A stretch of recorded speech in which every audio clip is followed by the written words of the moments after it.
Legend has it that the impregnable city of Troy only fell when its citizens were tricked.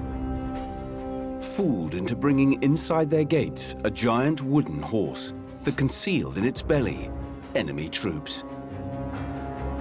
Today, the term Trojan horse is a byword for deception.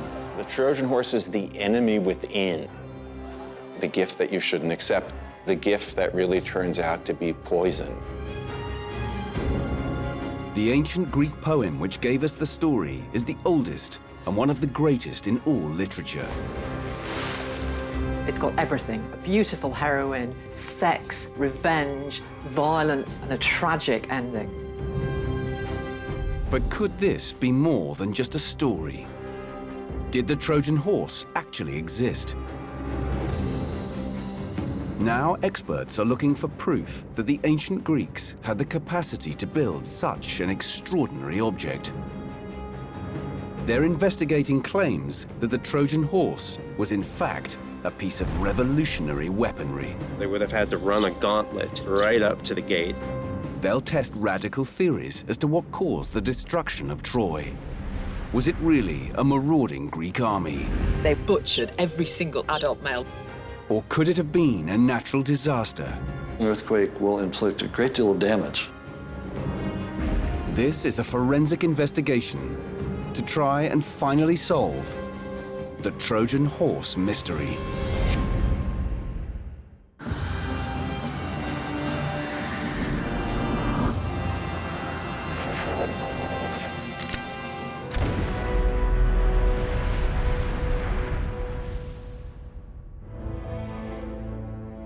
The tale of Troy begins with a Greek queen and one of the great love triangles in history.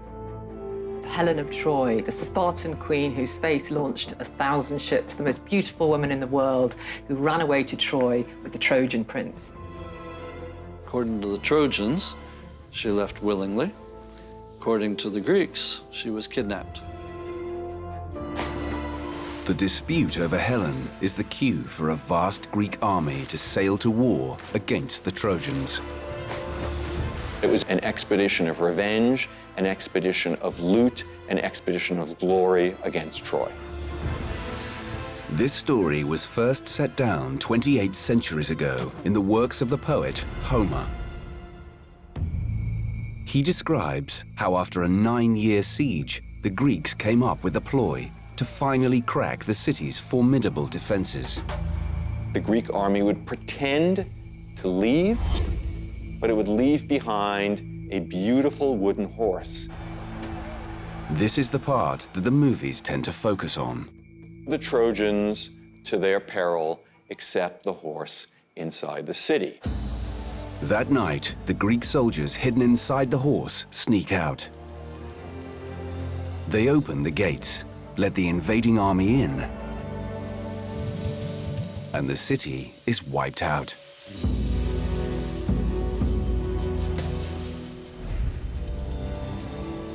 For most people today, this epic tale is just that, a work of fiction. The whole cycle of stories about Troy is almost always assumed just to be a myth. But is there any truth to the legend? Classics professor Edith Hall studies Homer's texts and has long doubted the accepted view. Why couldn't there have been a Trojan War? And if the war took place, then maybe the ancient story of the Trojan horse had some historical reality behind it as well. I want to find out whether there was any real history behind that myth, and in particular, whether there was any real history behind the Trojan horse. Retired military engineer Stephen Ressler will approach the problem from a different standpoint. What I'm going to do is engineer the conquest of Troy. I want to use a series of computer models to examine the ways that the conquest might have happened from an engineering perspective. By combining cutting-edge experimentation with forensic analysis of the ancient texts, our experts will set out to answer some fundamental questions. Did the Greeks and the Trojans really fight over Troy? How did that war end? Ultimately, they want to find the truth behind the tale of the wooden horse. The first step is to prove that Homer was describing a real place, that the city of Troy existed, and that it really was an almost impregnable fortress. In this, the texts are clear about where we ought to look.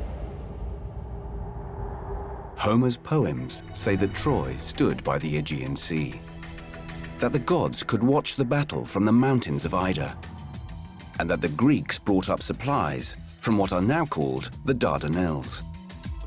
Connect those points, and the evidence leads to one corner of modern-day Turkey. Here, archaeologists have excavated a 50-acre site that dates back 4,000 years. At first, all they found was a walled citadel. Later, the discovery of a much larger city beneath showed it was big enough to be Homer's Troy. Now, archaeologists want to use these ruins to find out the truth about the Trojan horse.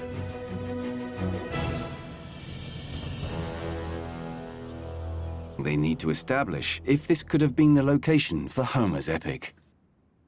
Then, to secure the camp and naval powers, they raised embattled walls with lofty towers. From space to space were ample gates around for passing chariots, and a trench profound.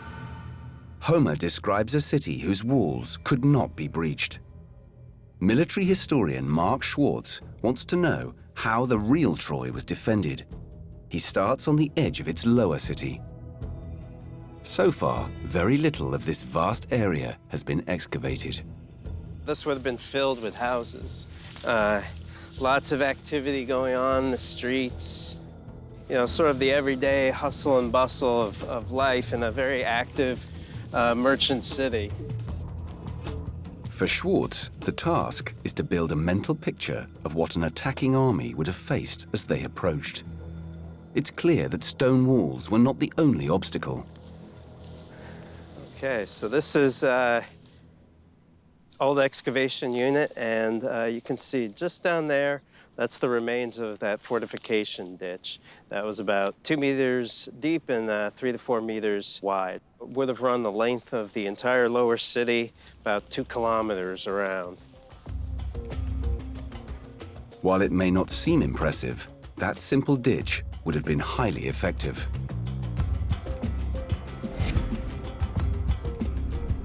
And it's the first sign that the Trojans made serious preparations against attack. The entire lower city was ringed by a defensive ditch, and inside that, a wooden palisade.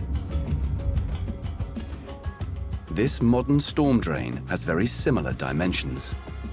So this was a serious impediment to most of the army, to the chariots, to the infantry, to any sort of equipment they're trying to bring across.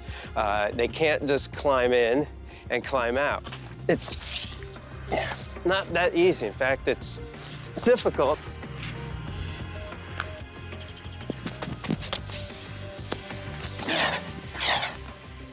Imagine trying to do it with a full set of bronze armor.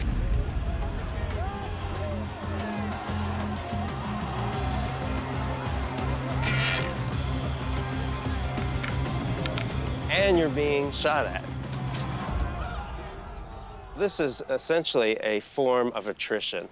It's a way of slowing down the army and making sure that the attackers accrue a lot of losses on the way. And that basically discourages them from a further attack. But it's also just the first line.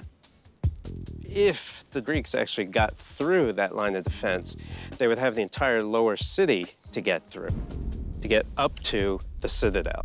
Street fighting, basically, urban combat. It would have been a pretty tough slog. The sense is slowly emerging that this was a city designed for war, one that would only be captured at a great and terrible cost. But if an epic conflict had taken place here between the Trojans and the Greeks, what could have caused it?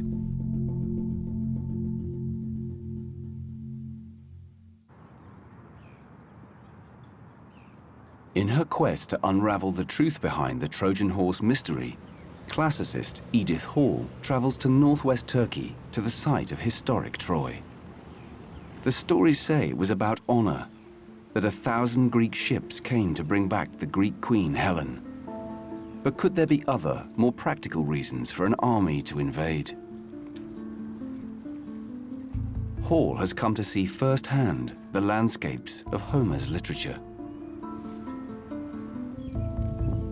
I feel as though I'm walking straight into the 13th century BC. I feel like a time traveller. Being on the ground confirms what the few surviving historical sources suggest. That this mound of rock, less than half a mile from the sea, was the key to the balance of power in the entire region. This is the northeast bastion of Troy, and it's from here that you can get a real sense of the setting, the amazing strategic location of the city. It's at the very crossroads of east and west. This is where the coast of Asia meets the sea. It's where Greeks would first arrive if they want to come up into the Black Sea. Whoever had this place had the control of the Dardanelles, and the whole of the Bosporus, could control the whole of the trade into the Black Sea, and was basically the conduit, the channel for all kinds of communications between Western Europe and Asia. Troy's importance wasn't just strategic. It had a reputation throughout the region as a city of wealth and luxury. The Greeks, anyway, thought that the Trojans had a very, very, very luxurious standard of living. So this is not your basic little run-of-the-mill cow town. This is a major, prosperous city. The Trojans were traders, and they were particularly famous for one commodity: horses. Horse bones found in the archaeological record show that at a time when they were still scarce elsewhere, these prized beasts were plentiful in Troy. One of the words that Homer uses for Troy is, though, that it has very wide avenues, wide streets. They wanted to be able to drive their horses and their wagons and their chariots actually within the city walls.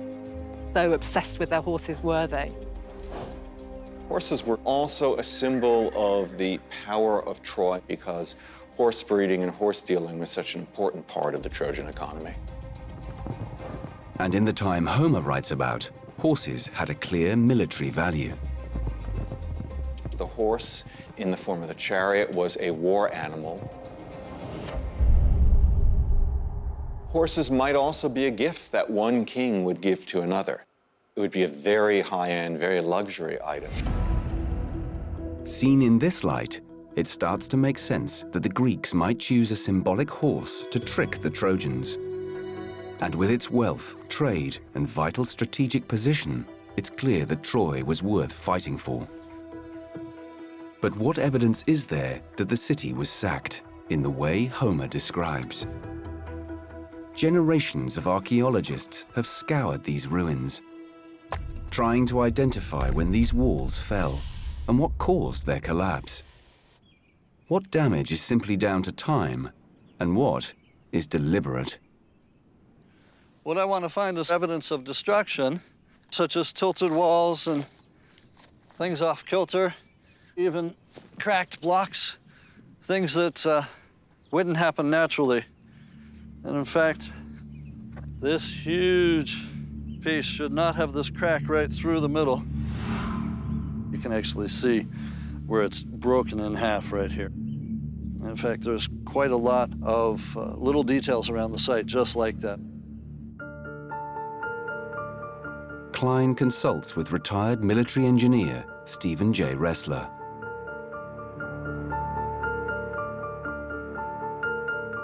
The damage is quite unique in that it's a series of very clear fractures that are oriented on a diagonal.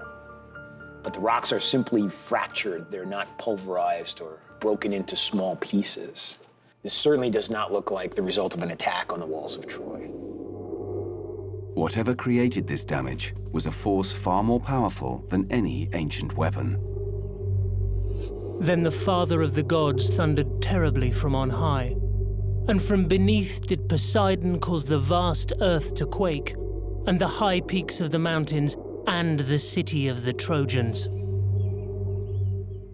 Even Homer tells us that the city was shaken by what he calls the wrath of the gods.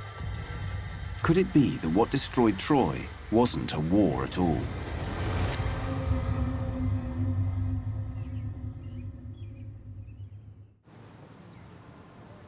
According to the poet Homer, the city of Troy in modern-day Turkey was wiped out by the ancient Greek army. But a closer reading of Homer's words suggests another possibility: that Troy was destroyed by a natural disaster. Eric Klein travels almost 500 kilometers from Troy to Istanbul's seismic monitoring station to check out this theory.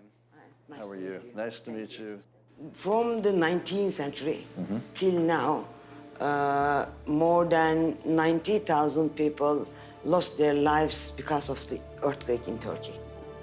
That's equivalent to a dozen Troys. The ancient city sits on the edge of a major fault line. It seems that the most likely cause of the damage that Klein found was a quake, or even a series of quakes.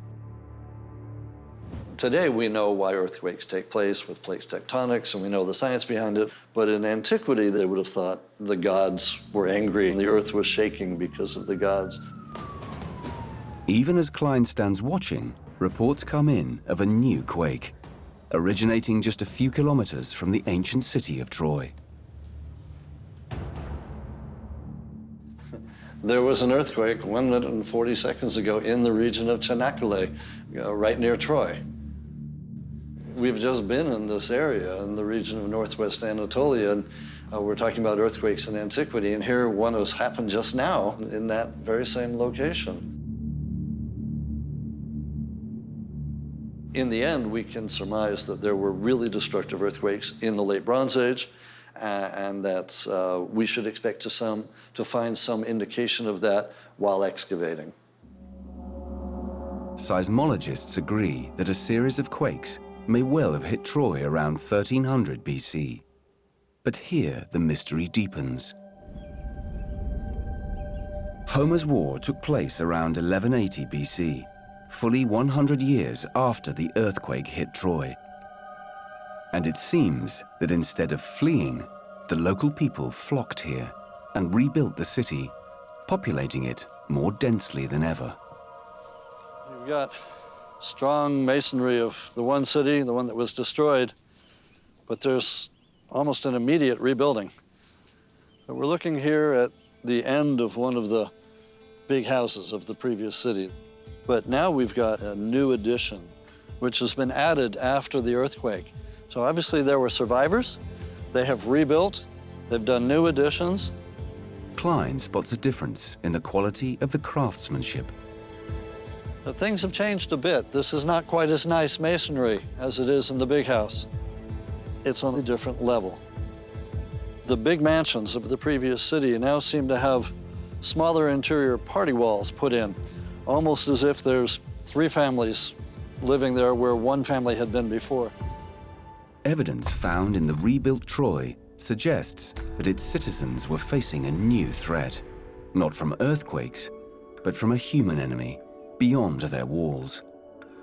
Excavations have uncovered dozens of huge storage jars sunk into the ground beneath the citadel. They are there to stockpile food supplies.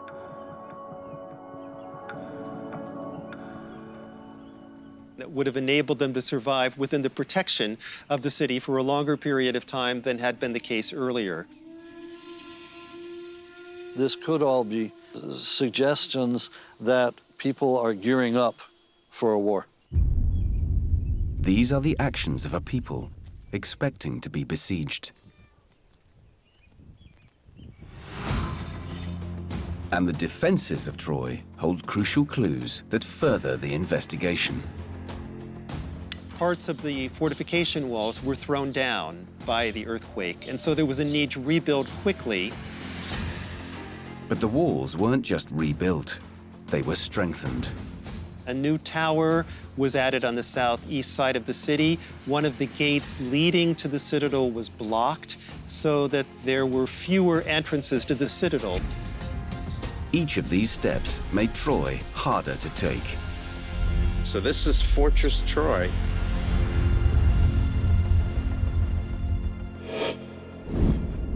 Military historian Mark Schwartz puts himself in the position of the defending troops, manning the citadel walls. 335 meters of this very, very solidly built wall. This looks imposing as it is, but it would have been double this height.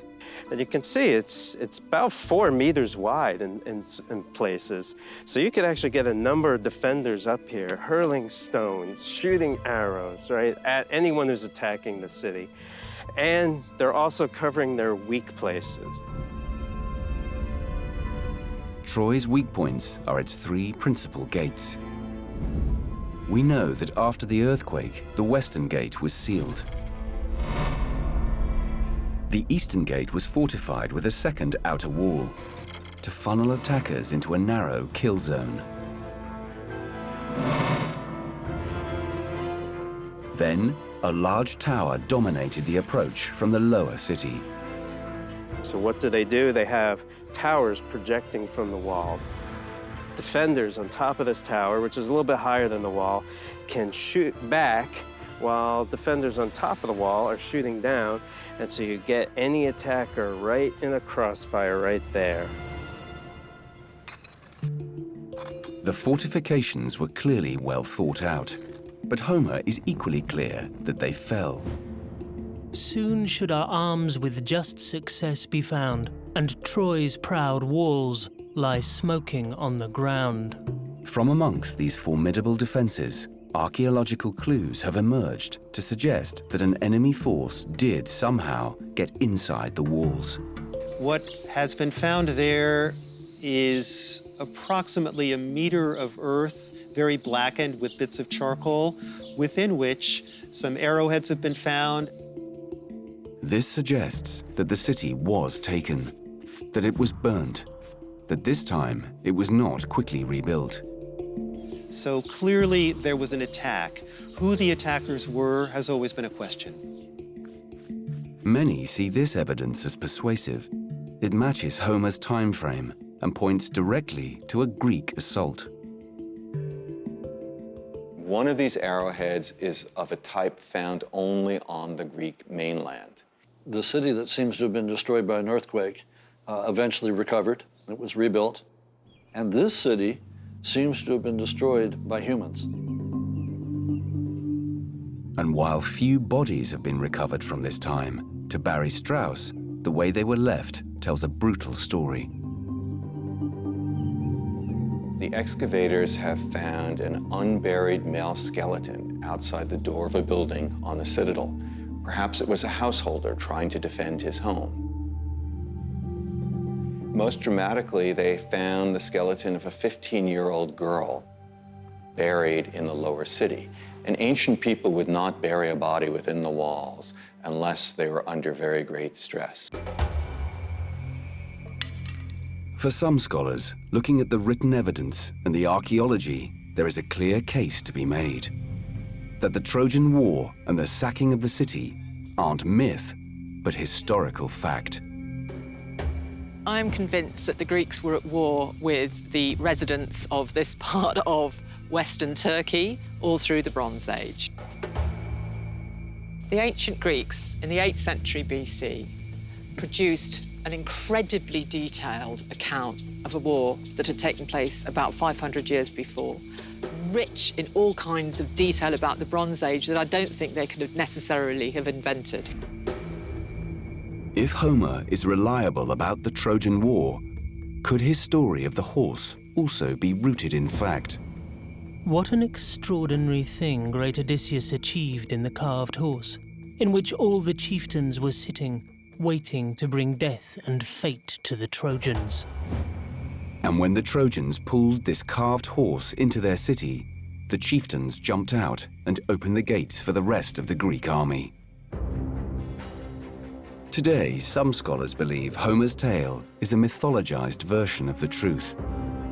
Perhaps the carved horse was something else entirely.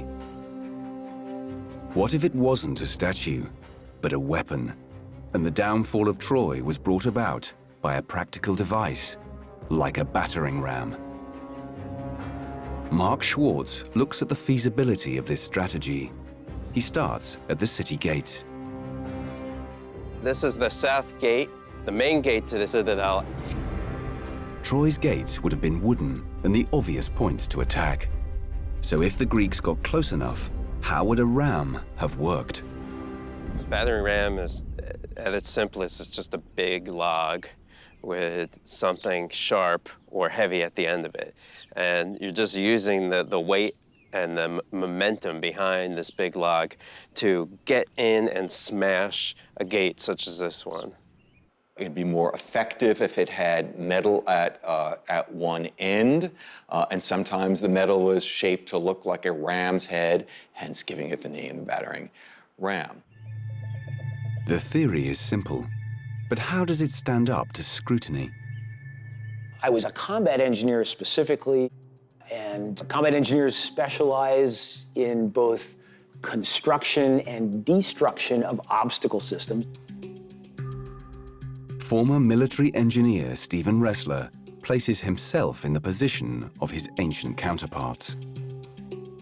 I'm particularly fascinated with ancient engineering because of the conditions under which the ancient engineers operated. They worked in a world of much greater constraint. They had very limited materials and very limited tools to do their work. Applying those limitations, Ressler constructs a virtual model of a ram that the Greeks had the technology to build. I'm incorporating a chassis made up of wooden timbers with 4 wheels, wooden wheels that's structurally robust enough to support a ram consisting of a tree trunk that probably weighed about 1.5 tons to 2 tons. It could be wheeled up to the gates. The ram itself would swing on ropes so that gravity could drive the impact. Each blow would be 10 times more effective than simply charging the gate with a fixed ram. It's exactly the same principle as a modern wrecking ball. But deploying a ram in battle conditions would be uniquely difficult. It would have taken hours to approach the walls of Troy and then to deploy the ram and to batter down the doorway. They would probably assemble the battering ram outside of the range of arrow fire. But obviously, once they got within range, and they'd have to in order to get it up to the gate, they would be under constant attack. In skilled hands, a Bronze Age bow is accurate and lethal at more than 50 meters. And so they would have had to run a gauntlet to get right up to the gate. You're essentially being funneled right into a death trap right here.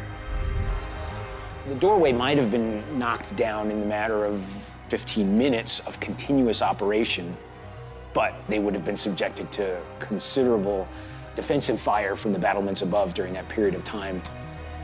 And so you would have had to try to bang and slam right into this gate, really with all of these attackers from here, from there.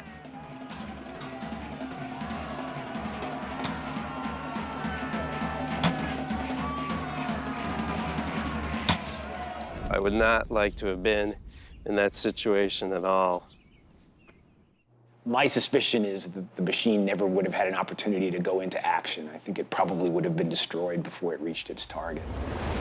If Ressler's suspicions are correct, then a battering ram couldn't have been an alternative to Homer's Trojan Horse. In this scenario, the Trojan War would soon reach a stalemate, and the only option for the Greeks would be to begin a siege, which according to Homer lasted 9 years.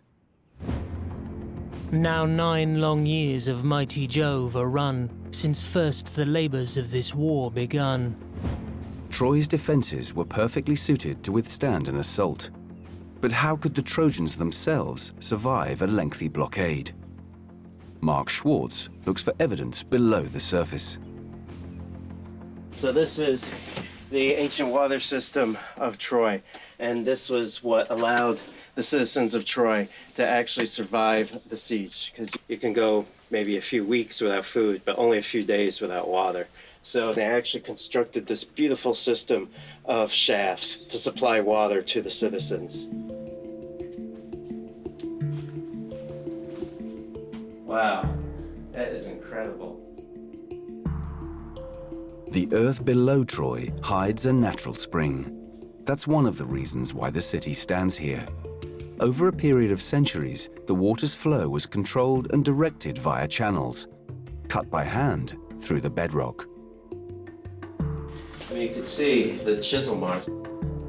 Maybe they took a natural path and then enlarged it. And originally the water would have been filling this.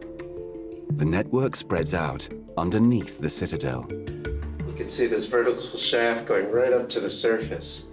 And that allowed access to this water system. And another shaft down here. Out of reach today, but at the end of this opening is a vast man-made central reservoir.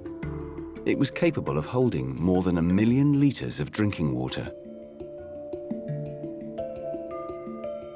These shafts are like the veins and arteries of the city, in the fact that they provide the life to the city. Homer tells us that the Trojans survived 9 years under siege. The archaeology suggests that was entirely possible. But Homer also tells us, and the archaeology supports the idea, that the downfall of the city did come. There is one last extraordinary explanation as to what the real Trojan horse might have been.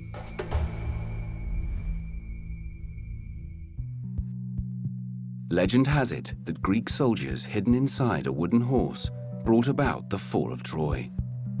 Modern scholars believe the ancient Greeks might have built another combative device to breach the city's defenses. In the centuries after the siege of Troy, siege towers would become an accepted part of warfare.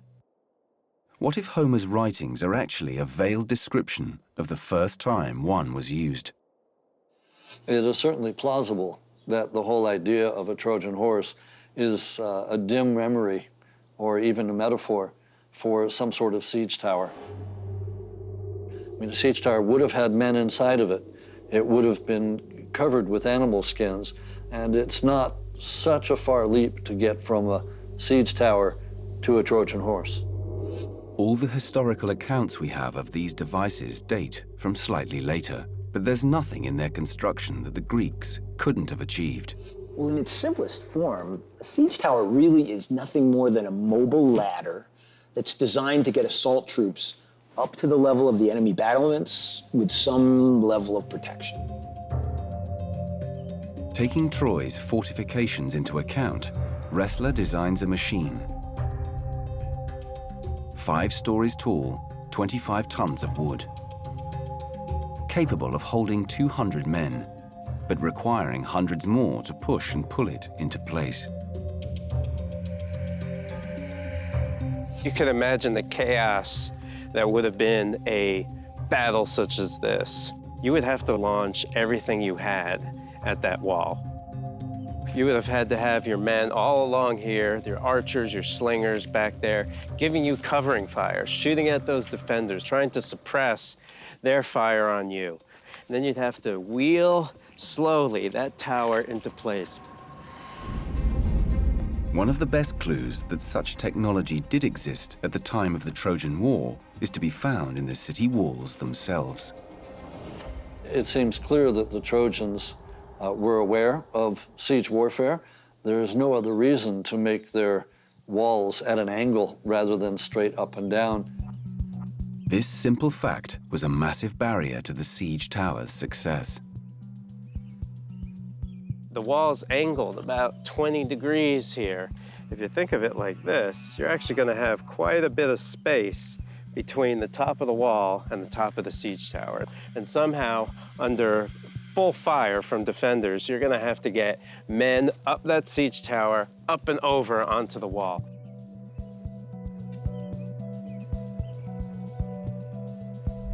And that means that the tower must be equipped with some sort of drawbridge that will allow assault troops to be able to bridge that gap. The drawbridge itself would be a fairly sophisticated structure in order to be able to carry those loads safely. So we can see that there's a fairly substantial challenge in designing a siege tower to attack the walls of Troy.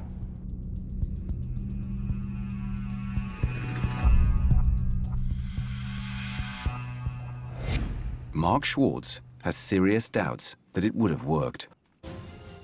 Given the losses they would have incurred, given the angle of the walls, given the difficulty in getting from the top of the siege tower over onto the tops of the walls, given the limitations on the available archers and slingers they might have had, it would have been very unlikely that such an attack would have been successful. Having ruled out the possibility that the Trojan horse was any kind of assault weapon, the experts have to return to Homer's writing. And the idea that the Greeks found a radical way to end the siege, not with brute force, but with guile. Unite and rouse the sons of Greece to arms, but with caution try what yet they dare.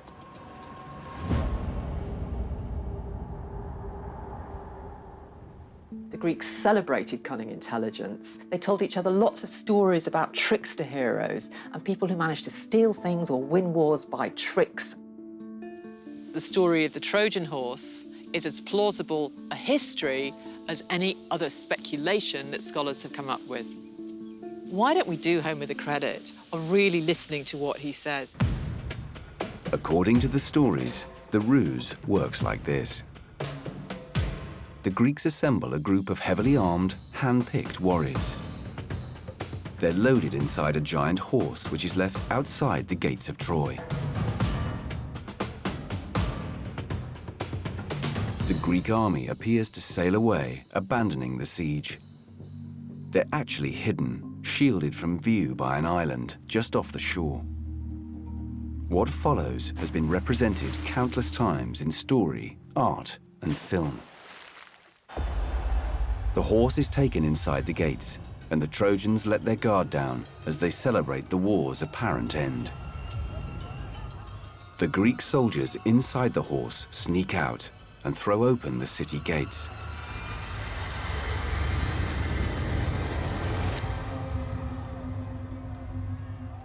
With every other theory discounted, one last possibility remains: that the horse Homer writes of did exist.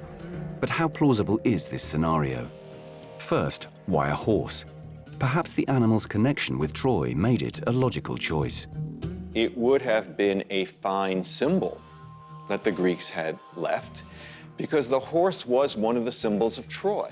So for the Greeks to leave a horse was a token of submission. How would they have built such a complex structure? Stephen Ressler believes that there's a clear answer to this, rooted in the fact that the Greeks of the late Bronze Age were seafarers. We know the Greeks were great shipbuilders. So if they were going to build a large wooden horse, I have to believe that they would have built it the same way they built their ships. The seafaring Greeks had been honing their carpentry skills for centuries. Well, first, in the overall framework of the horse, we have a keel below, just as a Greek ship would have.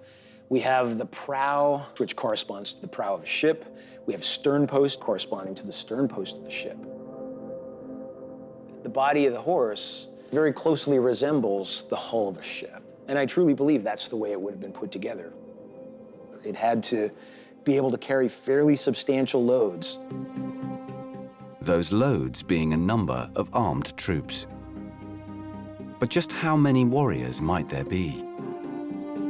The Trojan horse is a story that's literally grown with the telling. Later accounts suggesting that it held virtually a full ship's company.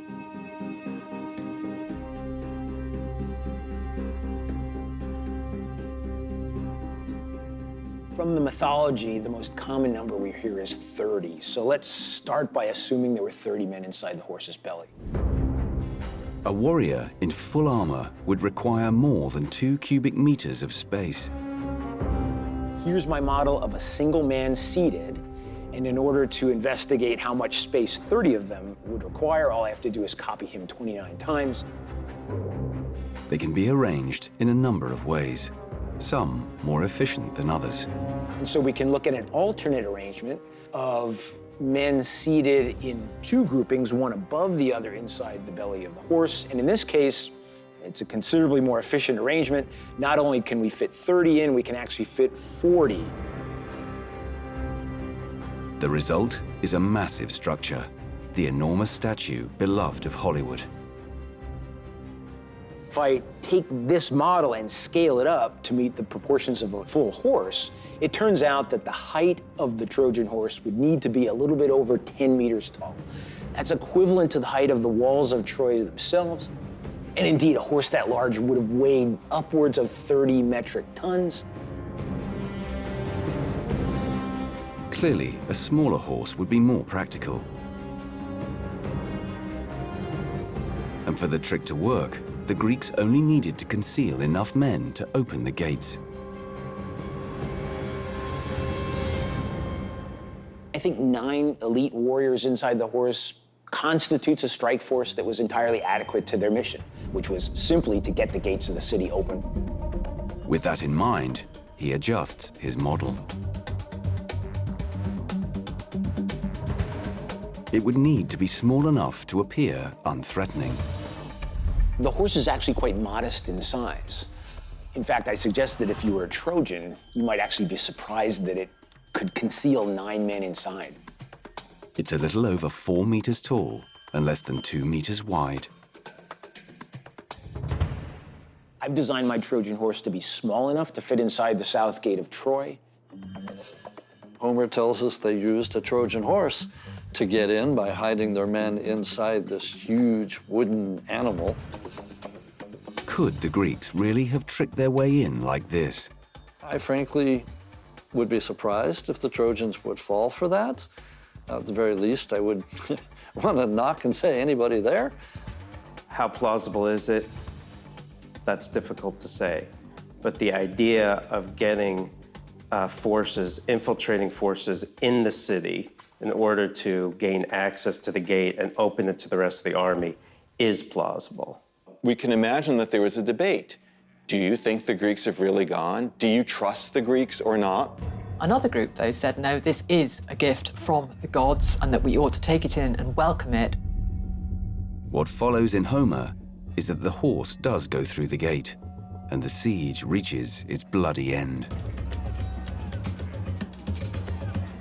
And the Greeks inside the horse open the gates of the city. The Greeks enter and they are able to slaughter their opponents. The Trojans mount what little resistance they can, but in the end, it's not enough.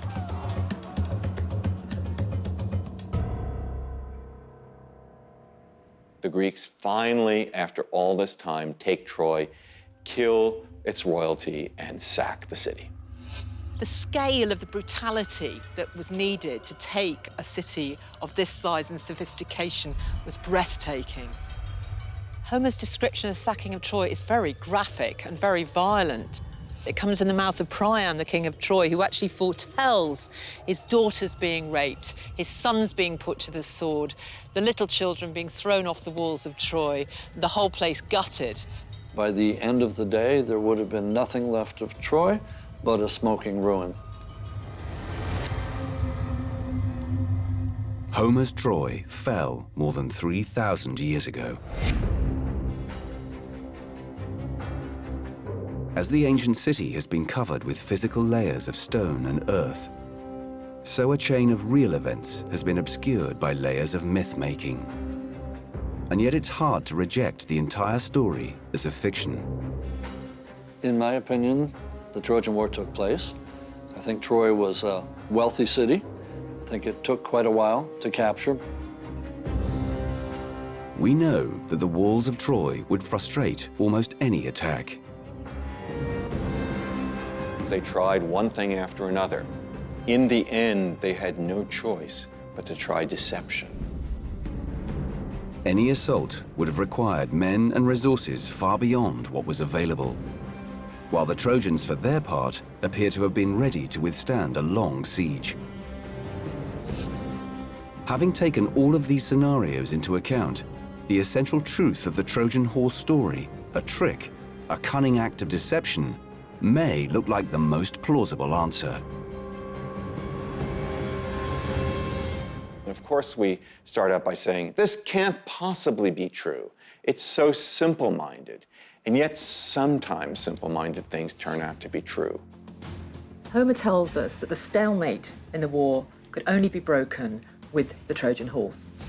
It's a jolly plausible account, resonant with history. And if Homer was right about Troy and the Trojan War, maybe his description of the fall of Troy is also true. Once you've used the Trojan horse, no one is going to fall for that again. But if this was the one time it was used, it might even have succeeded. Expert opinion on the accuracy of the Trojan Horse story is divided.